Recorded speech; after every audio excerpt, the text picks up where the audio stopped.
शिमला से खबर के ट्रेजरी बंद होने के आरोपों पर नरेश चौहान का बयान। विपक्ष के नेता कर रखे हैं केवल बयानबाजी।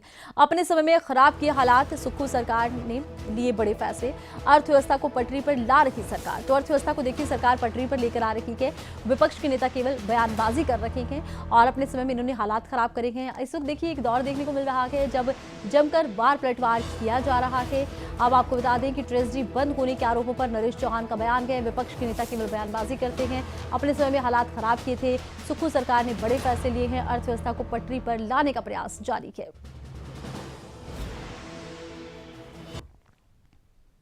के नेताजी जो है उनकी एक मजबूरी रहती है कि टाइम टू टाइम सरकार के खिलाफ कोई बयानबाजी करना उनका, मुझे लगता है, एक मजबूरी है। जहां तक सवाल है जो वित्तीय हालात है, क्या जयराम जी ये बता सकते हैं कि जो उनका 5 साल का कार्यकाल रहा, उन्होंने कौन से कदम लिए प्रदेश की आर्थिक स्थिति को ठीक करने के लिए?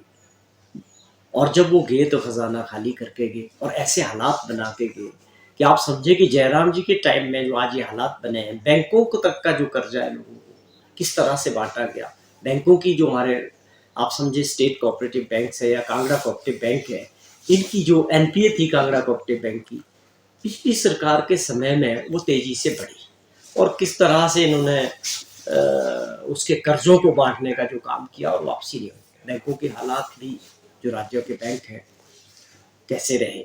ठीक है कि हम फाइनेंशियल डिसिप्लिन बनाने का जो प्रयास माननीय मुख्यमंत्री जी ने शुरू किया था, उसके अच्छे परिणाम आ रहे हैं हर तरह से, और पहले भी ये बड़ा शोर करते रहे इस बारे में, लेकिन हमारी आर्थिक स्थिति में बहुत तेजी से सुधार हुआ है और आप ये समझे कि आने वाले समय के लिए ये बहुत आवश्यक भी था कि हम प्रदेश को आर्थिक स्थिति से मजबूत करने के लिए और कुछ ऐसे फैसले करने की आवश्यकता है जिससे जो है फाइनेंशियल डिसिप्लिन आगे के लिए बना रहे और प्रदेश आर्थिक स्थिति से पटरी पे। ओपीएस से कर्मचारियों को मिली आर्थिक सुरक्षा। हिमाचल के विकास में नए आयाम जोड़ने में कर्मचारियों के योगदान को मुख्यमंत्री ठाकुर सुखविंदर सिंह सुक्खू ने पहचाना। वर्तमान प्रदेश सरकार ने मंत्रिमंडल की पहली बैठक में ही 1,36,000 एनपीएस कर्मचारियों को दी ओपीएस की सौगात। इस सौगात को पाकर हर कर्मचारी को मिलेगा आर्थिक सुरक्षा और सम्मान का साथ। जिस प्रदेश का आर्थिक खजाना खाली हो, जहां कर्ज की लिमिट को सीमित कर दिया जाए, हमने उस चीज की कभी परवाह नहीं की।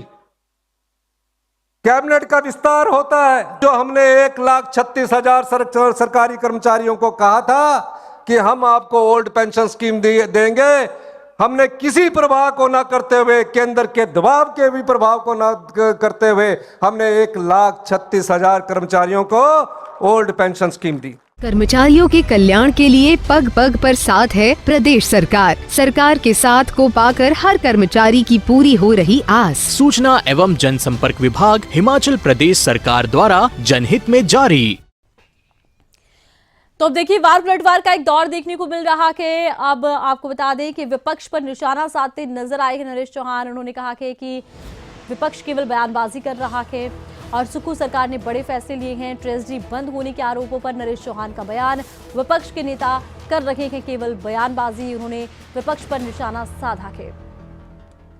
तो विपक्ष पर निशाना साधा, विपक्ष पर राजनीति करने के आरोप लगाए गए। सुक्खू सरकार के फैसलों की सराहना करते नजर आए हैं। प्रदेश के हालात को लेकर कहा है कि जयराम सरकार ने अपने समय में क्या कार्य किए थे, उन्हें इस पर भी ध्यान देना चाहिए। ट्रेजरी बंद होने के आरोपों पर नरेश चौहान ने बयान दिया है और पूर्व की बीजेपी सरकार जयराम सरकार पर निशाना साधते नजर आए हैं। उन्होंने कहा अपने समय में इन्होंने हालातों को खराब किया।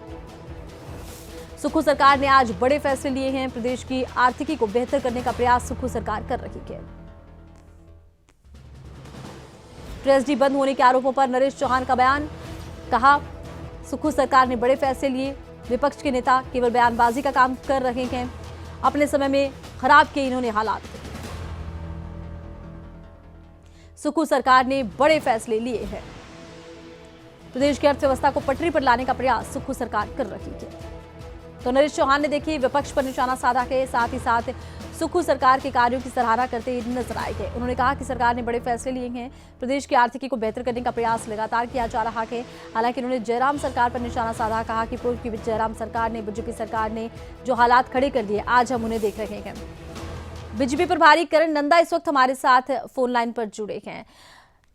करण नंदा जी, जिस तरह से अब कांग्रेस और बीजेपी में वार पलटवार का एक दौर देखने को मिल रहा है, आप क्या कहेंगे नरेश चौहान के इस बयान पर, जिसमें उन्होंने कहा कि विपक्ष तो केवल बयानबाजी कर रहा है, उन्होंने अपने कार्यकाल के दौरान हालातों को खराब किया। देखिए, जिस प्रकार से ये बयानबाजी हो रही है उसमें स्पष्ट रूप से दिखाई दे रहा है कि जिस प्रकार से ये गवर्नमेंट है ये टोटली फेल है और हर मोर्चे पे फेल है। 21 नवंबर से लेकर आज तक जो है कोई भी ऐसी पेमेंट जो है वो ट्रेजरी कर नहीं पा रही है जो निर्माण कार्य, विकास कार्य हिमाचल प्रदेश में हो रहे हैं।